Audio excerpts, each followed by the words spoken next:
네, 안녕하십니까. 순천시 도시텃밭 운영 지침 및 텃밭 가꾸기 기초교육에 대하여 간략한 소개를 해드리겠습니다. 이 소개라는 말 자체는 또 한자말이고 대부분 오리엔테이션이라는 말을 쓰는데 우리말로 굳이 바꾸자면 새내기 배움터, 세터교육 이렇게 이제 말씀을 드릴 수 있겠습니다. 그래서 우리가 영어로 쓰는 이 오리엔테이션이라는 말들은 동쪽이라는 뜻이고 모든 내용들이 동쪽부터 시작한다. 그래서 지도를 그릴 때 고대에는 동쪽을 위쪽으로 해서 그렸던 지도, 안내 지침 이렇게 해서 오리엔테이션이라는 말을 사용을 했었습니다. 자, 그래서 이 기록 자체가 여러분들이 텃밭을 가꾸면서 다양한 사진이나 SNS 활동 그리고 자녀들과 텃밭을 가꾸면서 기록을 하는 이런 의미도 재배만큼 쏠쏠하게 재미가 있습니다. 그래서 기록은 기억보다도 오래 간다. 대표적인 예가 이순신 장군의 난중일기입니다.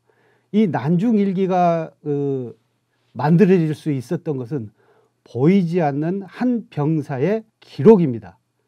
그래서 이순신 장군께서 내가 오늘 잠들기 전에 이 일기를 쓰지 않으면 나를 재우지 말라. 이런 말도 있습니다. 자, 그래서 여러분들에게 자녀에게 변화를 주고 나에게 변화를 줄 수 있는 것은 이 텃밭을 가꾸면서 항상 기록하고 문제점을 찾고 즐거움을 만들어가는 것이겠습니다. 자, 이제는 먼저 도시 텃밭을 공동으로 운영을 하고 있는데 여러분들이 꼭 지켜야 할 이런 내용들, 즉 순천시 도시 텃밭 운영 지침에 대해서 말씀을 드리고 텃밭 가꾸기에 관련된 기초교육, 이번 시간에는 3, 4월 달에 심으면 좋은 채소들을 소개를 해드리려고 합니다. 자, 말씀드렸던 대로 순천시 도시 텃밭 운영 지침 교육. 우리 순천시에서는 도시 텃밭을 관리하기 위한 조례를 만들었습니다. 그래서 2년 주기로 해서 분양자들한테 일정 금액을 받고 분양을 해주는데 이 참여자들이 꼭 공동체 의식을 갖고 지켜야 할 내용들이 있습니다. 그 내용의 첫 번째는 이 산무입니다. 화학비료, 합성농약, 비닐 멀칭을 하지 않는다. 왜 이런 규약을 만들었냐면, 조례를 만들었냐면 다음 사람들이 분양을 받아서 이어갈 때 비닐 멀칭에 의한 폐비닐에 의해서 뿌리가 자라지 못한다든지 합성 농약을 뿌림으로써 이웃에게 피해를 준다든지 이 퇴비를 제외한 화학 비료를 사용함으로써 무분별하게 식물체를 많이 또는 크게 키워서 병해충에 약하게 만든다든지 이로 인해서 이웃 텃밭에 농장에 피해를 줄 수 있기 때문에 이 원칙을 산무 원칙을 세웠습니다. 그래서 안전한 농산물, 그래서 도시 텃밭의 가장 중요한 많은 수확보다도 와서 즐기고 안전한 농산물을 만들어서 공유할 수 있는 그런 장소라는 것을 유념해 주시기 바랍니다. 그 다음에 저희가 퇴비장을 운영을 하고 있는데 텃밭 아래쪽에 크게 퇴비장을 운영을 하고 농작물의 잔재물은 이 지정된 장소에 버려주시고 쓰레기나 비닐 이런 것들은 가정으로 되가져가서 쓰레기 봉투에 쳐서 처리를 해 주셔야 됩니다. 식물을 재배함에 있어서 화학비료와 퇴비의 차이점, 이런 부분들이 도시농업인들은 상당히 궁금할 것입니다. 그러나 식물체 중심으로 보면 화학비료나 퇴비는 식물체에 둘 다 이롭게 양분으로 작용을 합니다. 즉 퇴비라고 하는 것은 천연 자원에서 오는 것으로 통념상 이야기가 됩니다.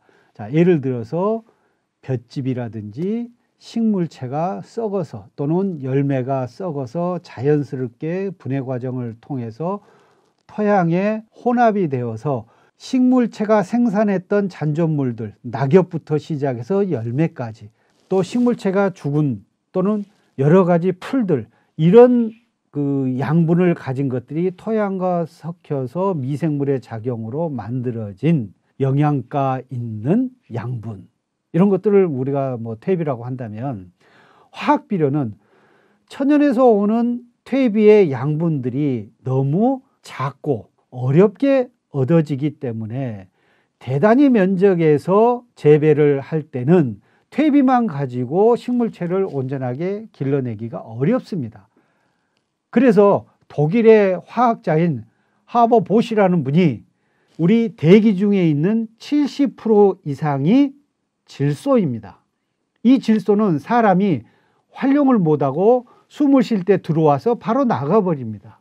그 21% 정도 되는 산소, 그리고 나머지 미량 원소들이 대기 성분을 구성을 하고 있는데, 이 질소 성분은 식물에 있어서 굉장히 중요한 요인으로 작용을 합니다. 즉 동화작용을 할 때 공중에 있는, 대기에 있는 질소 성분을 식물체가 이용을 하게 됩니다.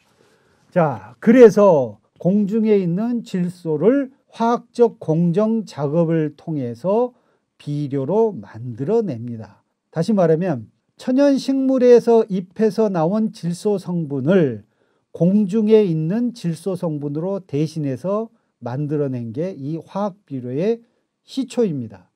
자, 그러면 이 질소 성분 이외에 인이라든지 황, 칼리, 이런 성분들이 화학 공정을 통해서 비료 푸대에 담겨져서 공장에서 만들어져 나옵니다.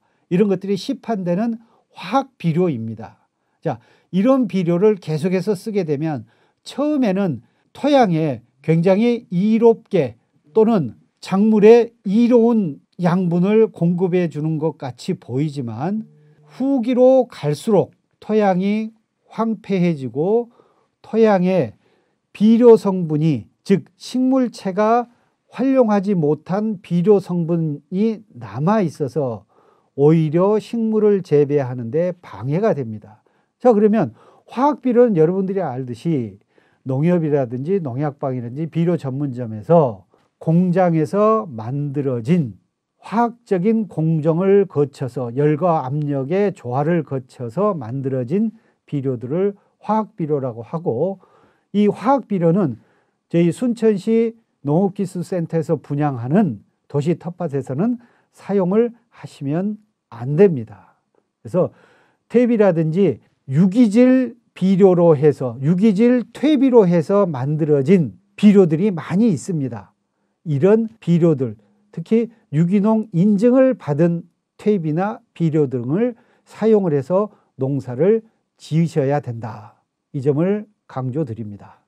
그 다음 이게 우리 텃밭이 2년에 한 번 주기로 분양을 해드리기 때문에 중간에 여러 가지 이유로 인해서 1년 정도는 경작을 하고 2년 차에는 경작을 못하는 경우가 있습니다.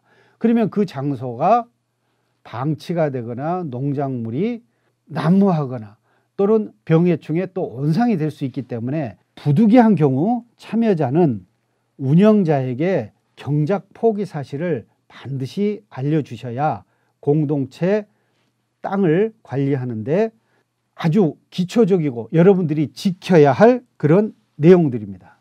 자, 수확되지 않은 경우 농작물의 소유권을 포기한 것으로 간주를 하고 운영자가 직권으로 처분을 할 수 있습니다. 그래서 애쓰고 키운 농작물이 수확이 되어서 여러분들의 품으로 돌아갈 수 있도록 적극적으로 심는 것뿐만 아니라 관리해서 수확하는 것까지 책임을 지셔야 됩니다. 자, 그 다음에 제5조에 나와 있는 금지 및 참여 제한 등입니다. 참여자는 각호의 행위를 해서는 안 된다. 한 세대가 2구획 이상으로 신청하는 것, 화학비료, 합성농약, 비닐멀칭을 사용하지 않는 것, 각종 농자재 잔재물 쓰레기를 도시 텃밭 주변에 적치하지 않는 것, 도시 텃밭 관리 태만으로 잡초가 무성하여 도시 미관을 저해하는 것, 타인의 농작물 훼손 등 이웃 텃밭에 피해를 주는 행위, 구자 면적을 임의로 확정하거나 분양구자 이외의 장소에 작물을 재배하는 행위 등을 금지를 하고 있습니다. 그래서 이 도시 텃밭을 운영하면서 내가 1년 정도는 분양을 받아서 하다가 이걸 그냥 친척이나 다른 분한테 동생분이나 양도를 해서 너가 대신 지어라, 이런 행위도 금지를 하고 있습니다. 그 다음에 공동체 개념으로 도시 텃밭에 반려동물이나 자전거로 출입하는 행위를 금지를 하고 있습니다. 그래서 이러한 그 금지 행위를 동일 상황에 대해서 연속적으로 3회 이상 이행을 하지 않을 경우에는 운영자는 분양권을 회수하고 향후 2년 이내에 도시 텃밭 참여를 제한할 수가 있습니다.